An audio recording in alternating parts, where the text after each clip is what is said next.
मनोज जी, अगर कोई आपके देश के नेता के बारे में कोई टिप्पणी करता है, उनको क्रिटिसाइज करता है, इतनी खुशी आपको होती है उसमें? देखिए, खुशी तो कुछ नहीं है। जो लोगों ने बताया है, जो बराक ओबामा एक बहुत बड़े नेता हैं, जो उन्होंने कहा है वो एक सच्चाई रखी है, वो भी हम बार बार कह रहे थे, लेकिन ये लोग जुटरा रहे थे कि ये परिवारवाद की राजनीति में लगे हुए हैं कि इनको कोई और ऑप्शन मिलता ही नहीं कांग्रेस में। तो उन्होंने जो कहा वो सच कहा। ऐसे बयान एक नहीं है, ऐसे बयान राहुल गांधी जी के बहुत हैं जिनसे वो लगते हैं कि वो नर्वस हैं, अपरिपक्व है और किसी तरह का जुनून उनमें नहीं है। वो एक ज़बरदस्ती के नेता थोपे गए हैं क्योंकि वो गांधी परिवार से आते हैं। तो ये कांग्रेस की दुर्दशा है कि उनको कोई और अपना प्रतिनिधित्व नहीं मिल सकता।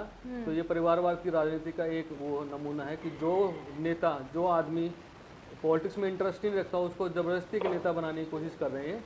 तो इसमें हमारा कुछ नहीं कहना। वो खुद अपने आप को संसद में कहते हैं कि आप लोग मुझे पप्पू कहते हैं, मुझे कोई एतराज़ नहीं है। तो सारी दुनिया जानते हैं कि वो एक पॉलिटिकल नेता नहीं है और हम उन्हें सीरियसली नहीं लेते, ये फैक्ट है। किताब में तो बीजेपी के विभाजनकारी राष्ट्रवाद का भी जिक्र किया गया है, इसको भी आप सही मानते हैं?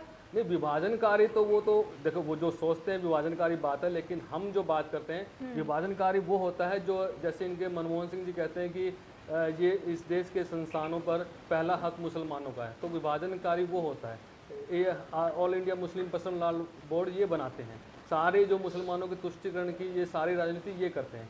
हम तो ये मानते हैं कि इस देश में जो भी है वो हिंदू है और हम उसकी राजनीति कर रहे हैं। हम तो एक सबको एक सूत्र में बांधने की कोशिश कर रहे हैं, उसको वो समझते हो दूसरे तरह से, वो बात अलग समझते हैं।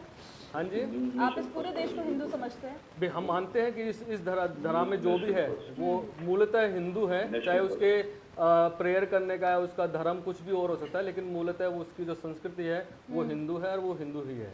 तो हम तो सबको एक सूत्र में बांधने की कोशिश करते हैं और उसको ओबामा जी अगर विभाजनकारी समझते हैं तो वो उनकी सोच है, लेकिन इसमें हमारा ये आप पर वो बात आती है तो वो उनकी सोच है। नहीं, और जब राहुल गांधी पे वो बात आती है तो पूरे विश्व की सोच है। नहीं, मैं तो क्लियर कट बता दिया है कि हमारी सोच क्या है। जो उन्होंने विभाजनकारी बोला है वो जिस डेमोक्रेट की बाइडेन की जीत में खुशी में सारे सेकुलर लिबरल बड़ी खुशी मना रहे थे, उन्हीं डेमोक्रेट के 2 बार के राष्ट्रपति ने उनके दिवाली पे पटाखा राहुल गांधी के नाम से बजाया है।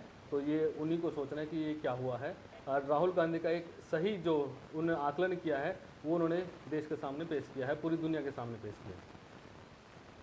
सवाल मेरा आपसे सीधा है सर, जब आप पर कोई टिप्पणी की जाती है तो आप कहते हैं कि ये पर्सनल ओपिनियन उनका हो सकता है। नहीं, मैं कह तो रहा हूँ, राहुल गांधी की बात आ रही है, आप मुद्दे से इधर उधर भटक के बस घुमा के बोल दे रहे हैं ना। नहीं, मैं कह रहा हूँ कि वो जो मानते हैं वो ठीक है, जो उन्होंने बोला है वो है उनका, लेकिन हम जो बोल रहे हैं कि विभाजनकारी हमारी नहीं है नीति, आप उसे नहीं मानते, विभाजनकारी नहीं है नीति, हम सबको एक सूत्र में बांधने की कोशिश करते हैं। हमारा कोई भी आपके देश के किसी नेता पर हमारी कोई भी योजना करता है नहीं, हमारी तो क्या ये शोभा देता है ऐसे कमेंट्स को सेलिब्रेट करना? क्या ये शोभा देता है उनको समर्थन करना? नहीं, सेलिब्रेट तो नहीं करता, लेकिन उन्होंने तो मोदी जी के खिलाफ वीजा रुकवाने की कोशिश की थी।